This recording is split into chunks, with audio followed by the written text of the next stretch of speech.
नमस्कार दोस्तों, स्वागत है आपका आज के मुख्य समाचार में, जिसमें सबसे पहली और बड़ी खबर में आपको बताएंगे कि 4 दिसंबर को भारत दौरे पर आएंगे रूसी राष्ट्रपति व्लादिमीर पुतिन। डिफेंस डील पर पीएम मोदी लगाएंगे मोहर। खबर में आगे जिक्र होगा कि सुशासन 2.0 नया बिहार मॉडल पेश करने की तैयारी कर रहे हैं नीतीश कुमार। खबर में आगे आपको बताएंगे कि राबड़ी आवास खाली नहीं करने की धमकी पर सरकार सख्त, सम्राट चौधरी बोले बपौती नहीं। आगे जिक्र होगा कि कांग्रेस का सबसे बड़ा किला क्या ढह जाएगा। सिद्धारमैया शिव कुमार की लड़ाई में वेट एंड वॉच के मोड में बीजेपी। और इसी के साथ खबर में आगे जिक्र होगा कि छत्तीसगढ़ में नक्सलवाद का फाइनल हिसाब करेंगे अमित शाह। हिडमा बसवराजू ढेर, अब सिर्फ 150 बचे। दोस्तों, हर एक खबर की गहराई में आपको ले जाएंगे, लेकिन उससे पहले आपसे निवेदन की वीडियो कीजिए लाइक और चैनल को सब्सक्राइब करके बेल आइकन दबाकर कमेंट में लिखे जय हिंद। रुक करते हैं सबसे पहली और बड़ी खबर की तरफ। 4 दिसंबर को भारत दौरे पर आएंगे रूसी राष्ट्रपति व्लादिमीर पुतिन। डिफेंस डील पर पीएम मोदी लगाएंगे मोहर। जी हां दोस्तों, आपको बता दें कि प्रधानमंत्री नरेंद्र मोदी के आमंत्रण पर रूसी राष्ट्रपति व्लादिमीर पुतिन भारत के 2 दिनों के आधिकारिक दौरे पर आ रहे हैं। वो 4 दिसंबर को नई दिल्ली आएंगे, जबकि अगले दिन 5 दिसंबर को वो वापस रवाना होंगे। ये दौरा भारत रूस के 23वें वार्षिक शिखर सम्मेलन के तहत आयोजित किया जा रहा है। विदेश मंत्रालय द्वारा शुक्रवार को दी गई जानकारी के अनुसार अपनी यात्रा के दौरान राष्ट्रपति पुतिन प्रधानमंत्री नरेंद्र मोदी के साथ द्विपक्षीय वार्ता करेंगे। वहीं भारत की राष्ट्रपति द्रौपदी मुर्मू भी पुतिन का औपचारिक स्वागत करेंगी और उनके सम्मान में राजकीय भोज का आयोजन करेंगी। इस उच्च स्तरीय यात्रा में भारत और रूस के बीच रणनीतिक संबंधों की प्रगति की समीक्षा की जाएगी। दोनों देश विशेष और विशेषाधिकार प्राप्त रणनीतिक साझेदारी को और मजबूत करने के लिए भविष्य की दिशा तय करेंगे और इसके अलावा क्षेत्रीय और वैश्विक मुद्दों पर भी विस्तृत चर्चा होने की उम्मीद है। रूसी राष्ट्रपति पुतिन का ये दौरा ऐसे समय में हो रहा है जब अमेरिका भारत पर रूसी तेल खरीदने को लेकर लगातार दबाव बना रहा है। भारत ने इस बीच रूस से तेल खरीद में कमी भी की है। पुतिन की इस यात्रा पर अमेरिका, चीन समेत दुनिया भर की निगाहें टिकी हुई हैं। रुक करते हैं अगली ब्रेकिंग न्यूज़ की तरफ। सुशासन 2.0 क्या बिहार मॉडल पेश करने की तैयारी कर रहा है नीतीश कुमार। जी हां दोस्तों, आपको बता दें कि यहां पर बड़ी खबर आ रही है। नीतीश कुमार के सुशासन मॉडल सबसे बड़ा उदाहरण मिला है बिहार के नालंदा में। जिले के गनगौरा पंचायत के बदरवाली गाँव में एक परिवार की पूरी इलाके में चर्चा है। असल में एक ही परिवार में बिहार सरकार की 4 योजनाओं के लाभार्थी मिले हैं। चुनाव से पहले जिन महिलाओं के खाते में 10-10 हजार रुपए भेजे गए थे, इस परिवार की भी एक महिला शामिल है और लाभार्थियों में एक दिव्यांग व्यक्ति भी शुमार है। लगता है नीतीश कुमार अब सुशासन बाबू की अपनी छवि को और निखारने में जुट गए हैं। 28 नवंबर को सचिवालय जाकर औचक निरीक्षण करना और अफसरों को वक्त का पाबंद होने की हिदायत देना तो यही बात बता रहा है कि नीतीश कुमार अब देश को बिहार मॉडल देने की तैयारी कर रहे हैं। रुक करते हैं अगली ब्रेकिंग न्यूज़ की तरफ। राबड़ी आवास खाली नहीं करने की धमकी पर सरकार सख्त, सम्राट चौधरी बोले बपौती नहीं। जी हां दोस्तों, बिहार के डिप्टी सीएम सम्राट चौधरी ने राष्ट्रीय जनता दल द्वारा राबड़ी आवास खाली नहीं करने की धमकी पर 2 टूक जवाब दिया है। उन्होंने कहा कि सरकारी आवास की मालिक जनता होती है, ये किसी की बपौती नहीं है। उन्होंने स्पष्ट किया कि आरजेडी सुप्रीमो लालू प्रसाद यादव के परिवार से उनका कोई व्यक्तिगत झगड़ा नहीं है। नीतीश सरकार में गृह मंत्री सम्राट चौधरी ने कहा कि सुप्रीम कोर्ट का आदेश है कि पूर्व मुख्यमंत्रियों को सरकारी बंगला नहीं मिल सकता है।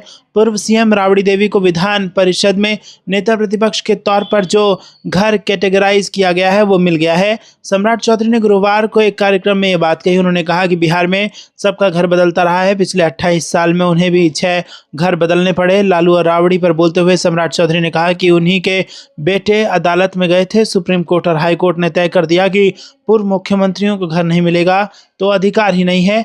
आरजेडी के प्रदेश अध्यक्ष मगनीलाल मंडल के जो करना है करें, डेरा खाली नहीं करेंगे वाले बयान को सम्राट चौधरी ने अराजकता के बोल बताया और उन्होंने आरोप लगाया कि आरजेडी के लोग अराजकता और गुंडागर्दी वाले हैं। वो कैसे बोल सकते हैं कि सरकारी आवास नहीं छोड़ेंगे। उन्होंने स्पष्ट किया कि बिहार कानून व्यवस्था वाला राज्य है, उन्हें सरकार ने ही आवास दिया था, अब दूसरा दे दिया गया है। सरकार का काम है कि नेता विरोधी दल को सम्मान देंगे, उन्हें पहले से बड़ा घर दिया जा रहा है। रुक करते हैं अगली ब्रेकिंग न्यूज़ की तरफ। कांग्रेस का सबसे बड़ा किला क्या ढह जाएगा। सिद्धारमैया शिव कुमार की लड़ाई में वेट एंड वॉच मोड में बीजेपी। जी हां दोस्तों, कर्नाटक में मुख्यमंत्री की कुर्सी को लेकर जिस तरह सिद्धारमैया और डीके शिव कुमार के बीच आर पार की जंग छिड़ गई है, उसके चलते कांग्रेस का सबसे बड़ा किला कहीं ढह न जाए। कर्नाटक में कांग्रेस का संकट गहराता ही जा रहा है। शिव कुमार और सिद्धारमैया में कोई भी पीछे हटने को तैयार नहीं है और अब फैसला बेंगलुरु से नहीं बल्कि दिल्ली में कांग्रेस हाईकमान के दरबार से होगा। डीके शिव कुमार और सिद्धरमैया के बीच कर्नाटक कांग्रेस दो धड़ों में बटी हुई है। शिव कुमार के समर्थक विधायक और नेता खुलकर उतर गए हैं कि मुख्यमंत्री बदला जाए, वहीं सीएम सिद्धरमैया भी अपने सियासी लॉबिंग तेज कर दी है और अपनी कुर्सी को बचाए रखने के लिए दिल्ली में कांग्रेस हाईकमान से वो मिलेंगे। देश के 3 राज्यों में कांग्रेस अपने दम पर सत्ता में है। कर्नाटक, हिमाचल प्रदेश और तेलंगाना की कांग्रेस की सरकार है। ऐसे में उसका सबसे बड़ा किला कर्नाटक ही है, लेकिन कुछ समय से राज्य में सियासी टकराव चल रहा है। सिद्धरमैया और डीके शिव कुमार के बीच मुख्यमंत्री पद की कुर्सी को लेकर वर्चस्व की जंग छिड़ी हुई है, जिससे पार्टी की छवि बुरी तरह प्रभावित हुई है। रुक करते हैं अगली ब्रेकिंग न्यूज की तरफ। छत्तीसगढ़ में नक्सलवाद का फाइनल हिसाब करेंगे अमित शाह। हिडमा बसवराजू ढेर, अब सिर्फ 150 बचे।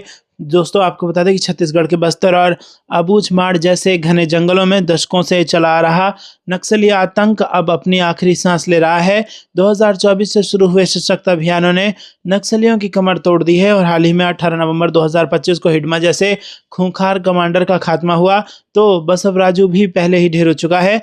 अब सवाल उठ रहा है कि बचे कितने हैं, कौन से बड़े नाम बाकी हैं, अब तक का फाइनल हिसाब क्या है और केंद्रीय गृह मंत्री अमित शाह का आगमन कब। दोस्तों, आपको बता दें कि बस्तर रेंज के आईजीपी सुंदरराज ने बताया कि जनवरी 2024 से सितंबर 2025 तक बस्तर में 437 नक्सली मारे गए, लेकिन नवंबर 2025 तक ये संख्या बढ़कर 600 से ज्यादा हो चुकी है। दोस्तों, रुक करते हैं अगली ब्रेकिंग न्यूज की तरफ। पहली विदेशी तैनाती पर गया आईएनएस विक्रांत। श्रीलंका के लोग देख रहे भारत की सैन्य ताकत। जी हां दोस्तों, भारत के पहले स्वदेशी एयरक्राफ्ट कैरियर आईएनएस विक्रांत की ताकत श्रीलंका के लोग भी देख रहे हैं। आईएनएस विक्रांत अपनी पहली विदेशी तैनाती में श्रीलंका पहुंचा है। इसके साथ ही स्वदेशी स्टील्थ फ्रिगेट आईएनएस उदयगिरी भी है। दोस्तों, इंडियन नेवी के ये वॉरशिप कोलंबो में श्रीलंका नेवी द्वारा आयोजित इंटरनेशनल फ्लीट रिव्यू में हिस्सा ले रहे हैं। ये स्वदेशी वॉरशिप इंडियन नेवी का प्रतिनिधित्व कर रहे हैं। इंटरनेशनल फ्लीट रिव्यू 29 नवंबर तक चलेगा और इसमें कई देश के वॉरशिप प्रतिनिधिमंडल और ऑब्जर्वर हिस्सा ले रहे हैं। इंडियन नेवी के प्रवक्ता कैप्टन विवेक मतवाल ने बताया कि ये यात्रा दोनों वॉरशिप की पहली विदेश तैनाती है और ये क्षेत्रीय समुद्री सहयोग को मजबूत करने के प्रति भारत की प्रतिबद्धता को दिखाती है। उन्होंने कहा कि पहली बार अंतर्राष्ट्रीय फ्लीट रिव्यू में शामिल हो रहा स्वदेशी आईएनएस विक्रांत ये दर्शाता है कि भारत हिंद महासागर क्षेत्र में अपने साझेदार देशों की नेवी के साथ लगातार जुड़ाव बनाए हुआ है। रुक करते हैं अगली ब्रेकिंग न्यूज की तरफ। सीएम योगी के नेतृत्व में यूपी ने ऊर्जा क्षेत्र में कायम की मिसाल। पीएम सूर्यघर योजना में हासिल की 1 गीगावाट की क्षमता। जी हां दोस्तों, आपको बता दें उत्तर प्रदेश ने नवीकरणीय ऊर्जा के क्षेत्र में एक और उल्लेखनीय उपलब्धि दर्ज की है। प्रधानमंत्री सूर्यघर मुफ्त बिजली योजना के अंतर्गत प्रदेश ने 27 नवंबर 2025 तक 1 गीगावाट क्षमता हासिल कर देश में नई मिसाल स्थापित की है। ये उपलब्धि स्वच्छ ऊर्जा के प्रति जागरूकता, सुशासित नीतियों और प्रभावी क्रियान्वयन की दिशा में बड़ा कदम है। मुख्यमंत्री योगी आदित्यनाथ के नेतृत्व में प्रदेश में ऊर्जा आत्मनिर्भरता को लेकर निरंतर व्यापक कार्य हो रहे हैं।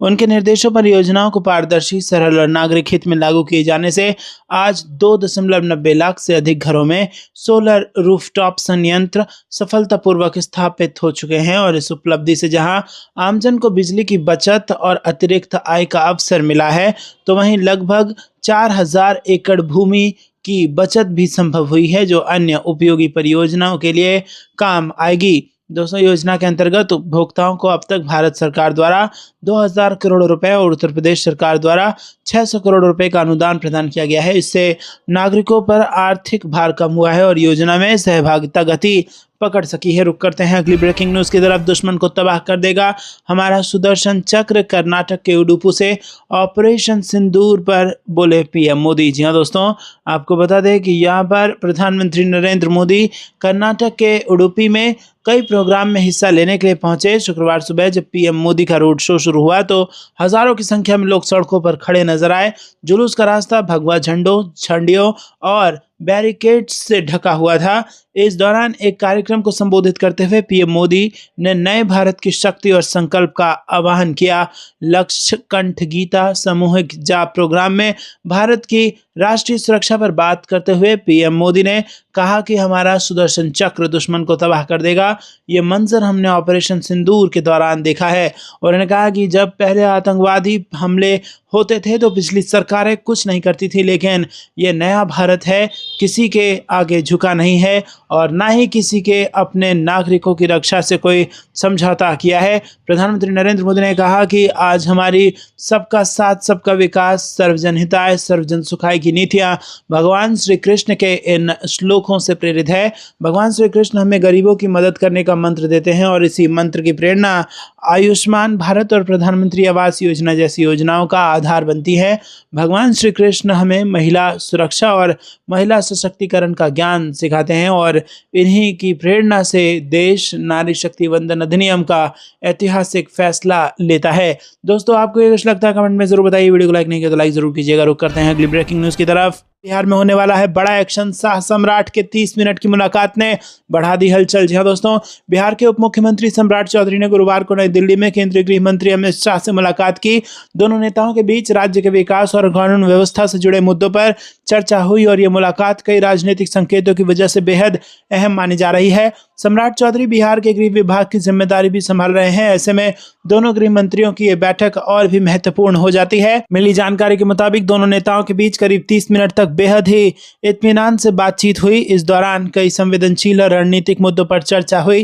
केंद्र सरकार और गृह मंत्री अमित शाह बिहार को लेकर गंभीर रुख अपना चुके हैं और चुनाव प्रचार के दौरान प्रधानमंत्री नरेंद्र मोदी और अमित शाह ने सीमांचल में अवैध घुसपैठ का मुद्दा सबसे जोर शोर से उठाया था। ऐसे में माना जा रहा है कि इस मुलाकात के दौरान सम्राट चौधरी को केंद्र की ओर से स्पष्ट निर्देश और नई जिम्मेदारियां सौंपी गई होंगी।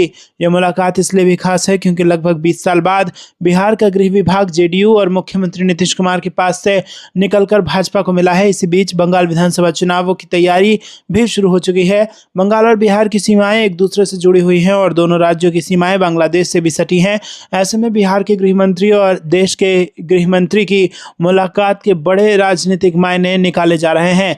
दोस्तों, रुक करते हैं अगली ब्रेकिंग न्यूज की तरफ। एसआईआर को लेकर विपक्ष को तगड़ा झटका, सुप्रीम कोर्ट ने लगा दी चुनाव आयोग के अधिकार पर मोहर। जी हां दोस्तों, आपको बता दें कि देश के 12 राज्यों में चल रहे गहन वोटर पुनरीक्षण यानी एसआईआर पर विपक्ष को तगड़ा झटका लगा है। आयोग ने स्पष्ट कर दिया है कि एसआईआर कराने के लेकर चुनाव आयोग के अधिकारियों को चुनौती नहीं दी जा सकती। चुनाव आयोग एक संवैधानिक संस्था है और उसके पास ऐसा करने का पूरा संवैधानिक और कानूनी अधिकार है। शीर्ष अदालत ने इस प्रक्रिया को रोकने से साफ इनकार कर दिया और कहा कि अगर इसमें कोई अनियमितता सामने आई तो वो तुरंत सुधार के आदेश देगा।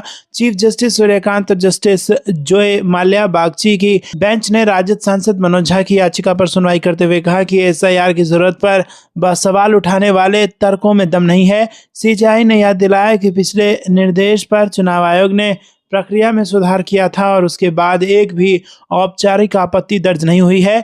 दोस्तों, रिपोर्ट के मुताबिक याचिकाकर्ता की तरफ से पैरवी कर रहे वरिष्ठ अधिवक्ता कपिल सिब्बल ने एसआईआर की संवैधानिक वैधता पर सवाल उठाया। उन्होंने दलील दी कि देश में लाखों करोड़ों लोग निरक्षर हैं जो फॉर्म नहीं भर सकते। उनका कहना था कि मतदाता गणना फॉर्म भरवाना ही अपने आप में लोगों को सूची से बाहर करने का हथियार बन गया है। रुक करते हैं अगली ब्रेकिंग न्यूज की तरफ। चुनाव के बाद पहली किस्त 10 लाख महिलाओं के खाते में पहुंचेंगे 10-10 हजार, सीएम नीतीश करेंगे ट्रांसफर। जी हां दोस्तों, मुख्यमंत्री महिला रोजगार योजना के तहत शुक्रवार को सरकार 10 लाख और जीविका दीदियों के खाते में 10-10 हजार रुपए की राशि भेजेगी। योजना के तहत अभी तक 1 करोड़ 40 लाख महिलाओं के बैंक खाते में 10-10 हजार रुपए की राशि भेजी जा चुकी है, लेकिन अभी भी बड़ी संख्या में पात्र महिलाओं के खाते में राशि नहीं पहुंची है। ग्रामीण विकास मंत्री श्रवण कुमार ने बताया कि विभिन्न चरणों में 14 दिसंबर तक सभी पात्र जीविका दीदियों के खाते में पैसा भेजने का प्राविधान सुनिश्चित किया जा रहा है। सभी पात्र जीविका दीदियों को मुख्यमंत्री नीतीश कुमार की योजना का लाभ मिलेगा। उन्होंने बताया कि 10 लाख महिलाओं के खाते में 28 नवंबर को 10-10 हजार रुपए भेजे जाएंगे। मुख्यमंत्री नीतीश कुमार स्वयं जीविका समूह से जुड़ी ग्रामीण क्षेत्र की 9,50,000 एवं शहरी क्षेत्र की 50,000 महिलाओं के बैंक खाते में सीधे डीबीटी के माध्यम से पैसा ट्रांसफर करेंगे। रुक करते हैं अगली ब्रेकिंग न्यूज की तरफ। हर जगह ड्यूटी मोड में रहे कार्यकर्ता, बंगाल मिशन को लेकर अमित शाह का बड़ा बयान। जी हां दोस्तों, बिहार विधानसभा चुनाव में बड़ी जीत हासिल करने के बाद उत्साहित भाजपा अब मिशन बंगाल पर जुटने वाली है। पार्टी अध्यक्ष जेपी नड्डा ने दिल्ली स्थित आवास पर हुई डिनर मीटिंग में भाजपा नेताओं का होम मिनिस्टर अमित शाह ने मार्गदर्शन किया। एक तरफ उन्होंने बिहार में मिली जीत से अहंकार में न आने की सीख दी, तो वहीं ये भी कहा कि अब बंगाल के लिए जुटना होगा। उन्होंने कहा कि अब आगे हम लोगों को बंगाल की लड़ाई के लिए तैयार रहना है। उनकी स्पष्ट नसीहत थी कि सभी लोग जहां कम वहां हम वाले भाव से काम करें और कार्यकर्ता मोड में रहें।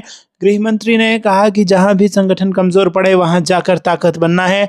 अमित शाह ने कहा कि नेताओं की भूमिका सिर्फ चुनाव लड़ाने तक सीमित नहीं है, बल्कि जहां कम वहां हम के भाव से सक्रिय रहने की है। इसके अलावा बिहार के नेताओं के लिए भी अमित शाह ने साफ संकेत दिया कि कोई भी ये ना माने कि उसके चलते जीत मिली है। ऐसा सोचना अहंकार का भाव पैदा करता है। उन्होंने कहा कि सभी नेताओं ने परिश्रम की पराकाष्ठा की है।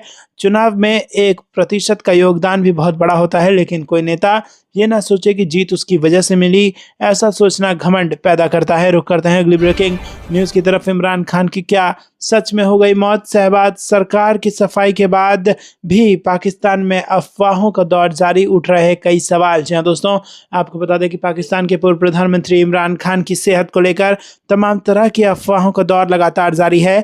कई सूत्र ये भी दावा कर रहे हैं कि इमरान खान की जेल में मौत हो चुकी है, इसीलिए उनके बारे में कोई जानकारी नहीं दी जा रही है।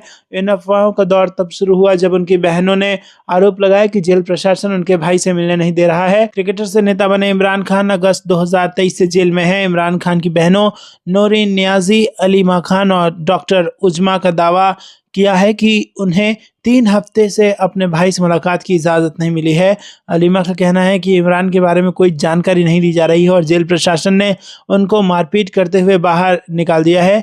भाई को ना देख पाने की वजह से उनकी बहनों में बेचैनी है। इमरान खान सोशल मीडिया पर ट्रेंडिंग टॉपिक बने हुए हैं और इसकी शुरुआत खासतौर से अफगानिस्तान की मीडिया रिपोर्ट के बाद हुई है। इस रिपोर्ट में कहा गया है कि अडयाला जेल के अंदर 72 साल के इमरान खान की हत्या कर दी गई है और एक पोस्ट में कहा गया है कि आईएसआई और आर्मी चीफ मुनीर ने इमरान की हत्या की साजिश रची। रुक करते हैं अगली ब्रेकिंग न्यूज़ की तरफ, जहां पर आपको बता दें कि भारतीय सेना में होंगे अहम बदलाव। जनरल उपेंद्र द्विवेदी ने तय किए 4 टारगेट। जी हाँ दोस्तों, भारतीय सेना की भविष्य के लिए तैयार करने के लिए जनरल उपेंद्र द्विवेदी ने 4 अहम लक्ष्य तय किए हैं। उन्होंने 2047 तक तय किए गए इन 4 टारगेट को स्प्रिंग बोर्ड कहा है, जो आने वाले सालों में सेना में बड़े बदलाव लाएंगे।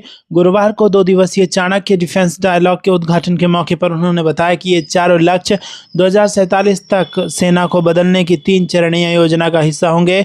जनरल उपेंद्र द्विवेदी ने बताया कि सेना को सशक्त करने के लिए पहला लक्ष्य आत्मनिर्भरता और स्वदेशीकरण के माध्यम से शक्तिकरण है, जिसके नतीजे रक्षा निर्माण, अंतरिक्ष में उपलब्धियां और सैन्य तकनीक की सेना द्वारा तेजी से अपनाने में दिख रहे हैं। जबकि स्प्रिंग बोर्ड में दूसरा टारगेट इनोवेशन है। सेना प्रमुख ने दूसरे लक्ष्य पर बात करते हुए कहा कि हमें अब एआई, साइबर, क्वांटम, अंतरिक्ष और एडवांस मटेरियल में प्रयोग से आगे बड़े पैमाने पर प्रभाव डालना होगा। उन्होंने कहा कि स्प्रिंग बोर्ड में हमने अनुकूलन परिस्थितिकी तंत्र में सुधार अहम है। रुक करते हैं अगली ब्रेकिंग न्यूज़ की तरफ। बांग्लादेश में बड़ी कार्रवाई, शेख हसीना को जमीन घोटाले में 21 साल कैद, बेटे बेटी को भी सजा। जी हाँ दोस्तों, आपको बता दें कि बांग्लादेश की पूर्व प्रधानमंत्री शेख हसीना को ढाका के पूर्वांचल प्लॉट घोटाले में कोर्ट ने 21 साल जेल की सजा सुनाई है और ये सजा 3 अलग अलग मामलों में दी गई है। इसी घोटाले में एक केस में उनके बेटे सजीब वाजेद और बेटी साइमा वाजेद को भी 5-5 साल की जेल की सजा सुनाई गई। रुक करते हैं अगली ब्रेकिंग न्यूज़ की तरफ। भारत का पहला प्राइवेट ऑर्बिटल रॉकेट तैयार, 300 किलो तक के सैटेलाइट अंतरिक्ष में ले जाएगा। मोदी ने उद्घाटन किया, अगले साल लॉन्चिंग। जी हाँ दोस्तों, आपको बता दें कि पीएम मोदी ने गुरुवार को वीडियो कॉन्फ्रेंसिंग के जरिए भारत के पहले प्राइवेट ऑर्बिटल रॉकेट विक्रम 1 को दुनिया के सामने रखा। इस रॉकेट की ऊंचाई 26 मीटर यानी करीब 85 फीट है। रॉकेट को private space company Skyroot Aerospace ने बनाया है और इस रॉकेट को 2026 में लॉन्च किया जाएगा। ये अपने साथ 300 किलोग्राम सैटेलाइट ले जाने में सक्षम है। पीएम ने रॉकेट के अलावा कंपनी के नए इन्फिनिटी कैंपस का भी इनॉग्रेशन किया। इस कैंपस में कई लॉन्च व्हीकल के डिज़ाइन, डेवलपमेंट, इंटीग्रेशन और टेस्टिंग का काम किया जाएगा। कैंपस तेलंगाना के हैदराबाद में बना है। कंपनी का हेड ऑफिस भी यही है। रुक करते हैं अगली ब्रेकिंग न्यूज की तरफ। बिहार के बाद मिशन बंगाल 5 जोन 5 महीना बीजेपी का पॉइंट ऑफ प्लान तैयार। जी हाँ दोस्तों, आपको बता दें कि पश्चिम बंगाल विधानसभा चुनाव को लेकर बीजेपी ने बड़ा प्लान तैयार कर लिया है। बिहार चुनाव में सफलता के बाद पार्टी ने राज्य को 5 प्रमुख जोनों में बांटकर संगठन को बूथ स्तर तक मजबूत करने की रणनीति बनाई है। इसके लिए 6 राज्यों में 12 वरिष्ठ नेताओं को बंगाल में तैनात किया गया है, जिनमें 6 संगठन मंत्री और 6 सहायक नेता या मंत्री शामिल हैं। ये नेता अगले 5 महीनों तक बंगाल में डेरा डालेंगे और टीएमसी के गढ़ों में सेंध लगाने के साथ साथ वेलफेयर योजनाओं का प्रचार करेंगे। दोस्तों, आपको क्या कुछ लगता है कमेंट में जरूर बताइए। वीडियो को लाइक नहीं किया तो लाइक जरूर कीजिएगा। रुक करते हैं अगली ब्रेकिंग न्यूज की तरफ। राजनाथ सिंह की सिंध पर धमकी, पीओके में बिगड़े हालात, पाकिस्तानी आर्मी चीफ वसीम मुनीर के दिल में खौफ, दी गिदड़ भभकी। जी हाँ दोस्तों, सिंध एक दिन भारत का हिस्सा बनेगा। राजनाथ सिंह के इस बयान के बाद पाकिस्तान में हलचल मची है, लेकिन सिर्फ सिंध ही नहीं, पाकिस्तान के कई हिस्से अस्थिरता से गुजर रहे हैं। बलूचिस्तान, खैबर पख्तूनख्वा में हर दिन आतंकी हमले हो रहे हैं, जबकि अफगानिस्तान के साथ दुरंत लाइन पर कभी भी जंग छिड़ने का खतरा है। इन सब के बीच पीओके में हालात लगातार बिगड़ रहे हैं।